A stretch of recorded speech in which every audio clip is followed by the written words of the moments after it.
We're grateful that everyone stood together to do the right thing, and having gotten this done now as the last order of business for the year, we are set up for a big and important new start in January. But not everyone stood together, Mr. Speaker.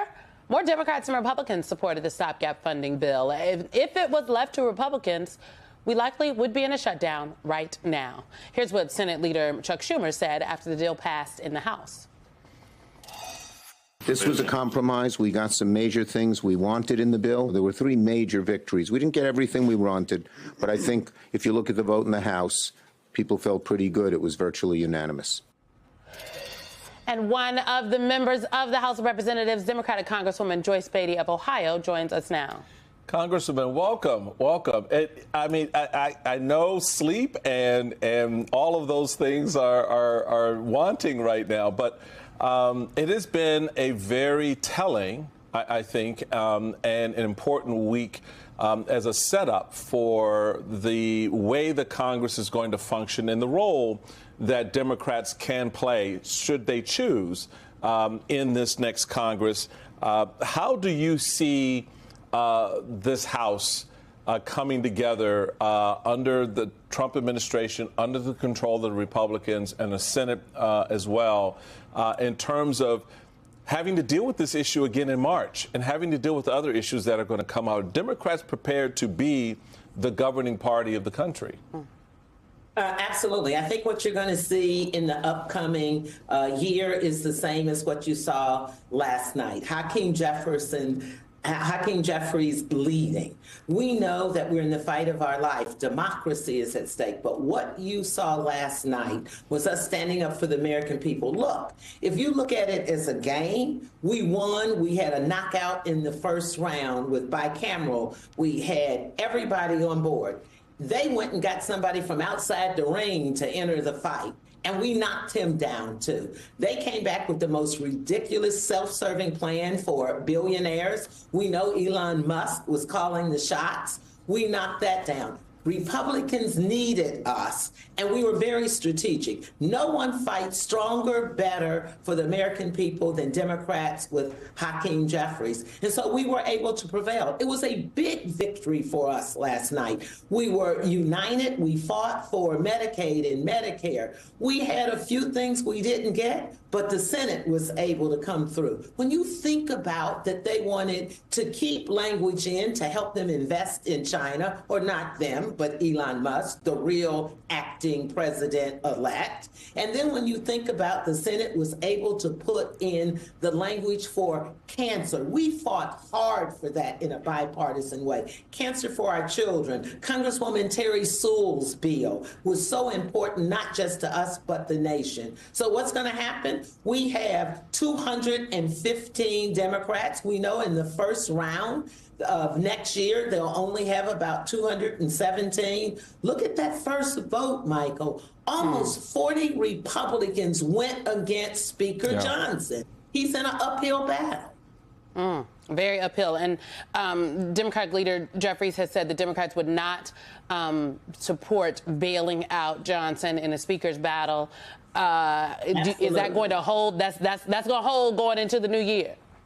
What I can tell you in the new year, we have one thing we're going to say, and that's Hakeem Jeffries. We have a proven track record on it. We know our future is at stake, not only for our democracy, but for the Democratic Party. We have so much that we have to fight for, not having the administration as Democrats.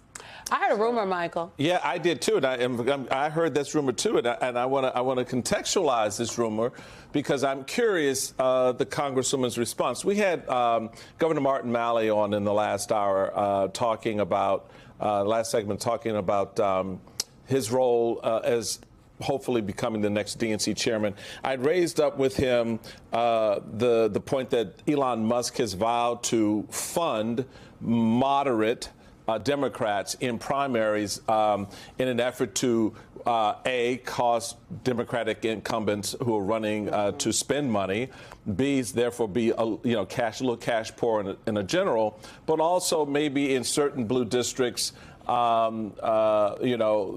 changing the composition and creating consternation for the DNC.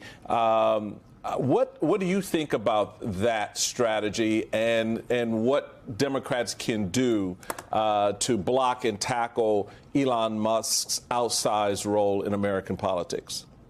Well, let me just tell you, Democrats are going to stick together, and we have a proven track record. When you look at the frontliners who belong to the Congressional Black Caucus, every one of them won and against the odds. When you look at Ohio with those who were in a fight for their life, we won. So we're ready, and we're not going to be bought out, because it has been proven that money is not the only factor. People have won against that. Look at our largest state in the country. Karen Bass went up against a multimillionaire and won. Right here in Ohio and across our states, Democrats were able to prevail against those who only wanted to put money in. Now, the seats that we lost, someone will say, look to North Carolina. That was because of gerrymandering, not because of money. We're ready for their tactics. We've proven them wrong before. We just did on the biggest thing we could do. We did not have a vote on the debt ceiling.